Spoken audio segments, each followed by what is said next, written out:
Iran launched an attack into Israel late Saturday night, and it has the American political world up in storm about what's going to happen next and largely who's to blame for these escalating aggressions in the Middle East. Iran launching these strikes in retaliation for Israeli attacks into Syria that we covered the other week that resulted in the death of an Iranian general. Iran, of course, vowed to retaliate at some point. Everyone was kind of waiting around to see what kind of scale they would do, but this strike seemed to be much less successful than those, while there were over 300 projectiles launched, it resulted in no deaths and only one shrapnel injury. U.S. forces did assist on the defensive front, knocking out around 70 of the projectiles, and while Biden has already pledged to meet with G7 countries to form a united, unilateral plan to form a brigade about what to do moving forward, Biden and U.S. officials have already told Israel and publicly stated that we will not be taking a part in any counter-offensive strikes. We will not be taking a part on the offense in any way,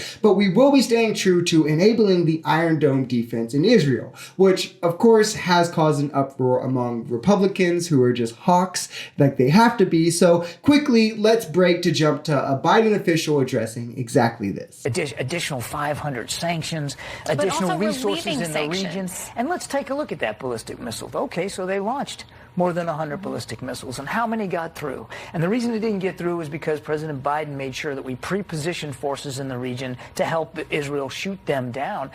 So this vaunted ballistic missile program of theirs didn't turn out to be so vaunted last night. Why not support something that would have stopped that program or at least contained it in some way so it's not launching in Israel and we aren't having to get it involved defensively? Again, Shannon, just look at the sanctions that we put in place against Iran. Look at the resources we put into the region.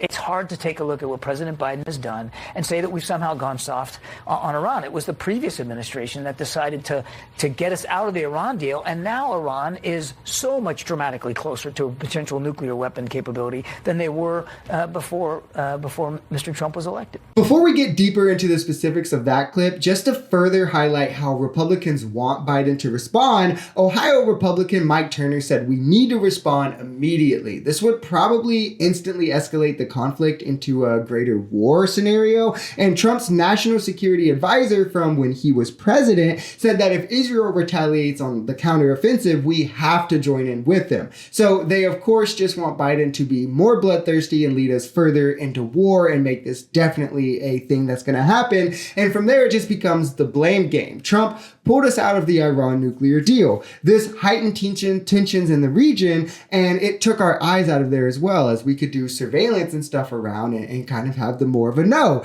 They began breaking the nuclear limitations 1 year later. 1 year after Trump pulled us out and promised to replace it with something else more diplomatic that, of course, he never did. And something that pulling us out of that did do was place a bunch of sanctions back on Iran, further highlighting their tensions with us, might I add. But it's also something that Trump boasts about constantly, removing the bankroll from Iran and making them broke. Well, Biden came in and added 500 additional sanctions on top of those, and he's yet to reinstate the Iran deal that would lift any of the previous sanctions.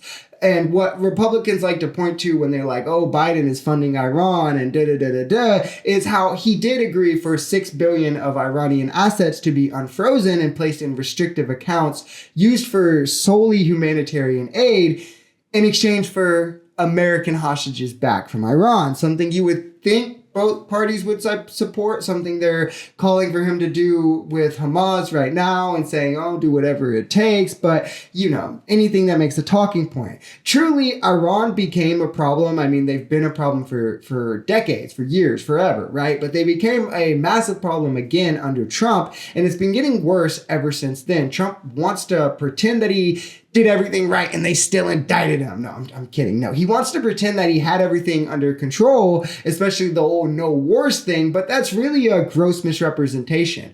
Under Trump, Iran bombed a U.S. embassy. This was recounted as one of the largest strikes in a green zone in the 2010s. They bombed soldiers in Syria at multiple U.S. bases, killing a few soldiers, a few American soldiers. Trump retaliated, killing an Iranian general. And if what Trump supporters say are true about him, how countries just fear him and his military prowess, right? That buck would have stopped there. Nobody else would have retaliated, right? Well, instead, they launched 15 additional missiles at multiple U.S. bases in Syria and Iraq, injuring over 100 Americans. Thank God nobody else additionally was killed.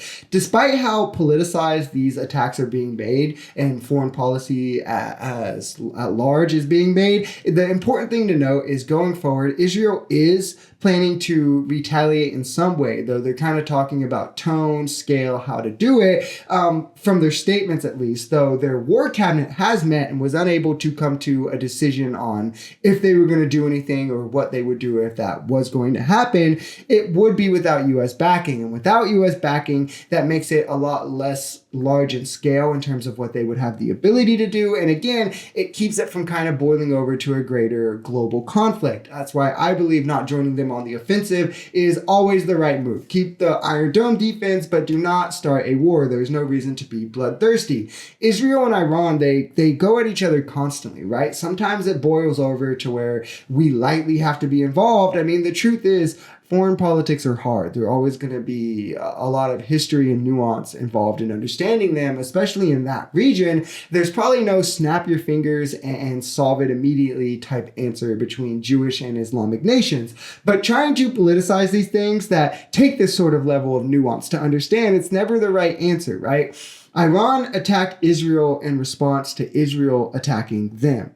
Is a basic way to put it. Making out to be, it happened because of the Democrats or it only happened because of Biden is silly when, as I've shown you throughout this video, plenty of these attacks happened between 2017 to 2021. And that's without even involving all the other countries and showing you like how often these kinds of conflicts happen just throughout the globe. It's a common occurrence. And if we're being honest, throughout those years, it was the action that we took or the actions that we allowed that escalated tensions to the point that they are where they are at now. If you enjoyed this video, we're Social Society. We're a commentary channel influenced by politics, society, and the economy. We are pretty left-leaning on this channel, but we're open to our right-wingers as well. The biggest thing here is having conversations that get everyone to the bottom of the truth. If that sounds like something that could interest you, consider smashing that subscribe button, leaving us a like, or even commenting on this video. We even have memberships available as low as $3 a month if you'd like to support, because the only way we become a society is together.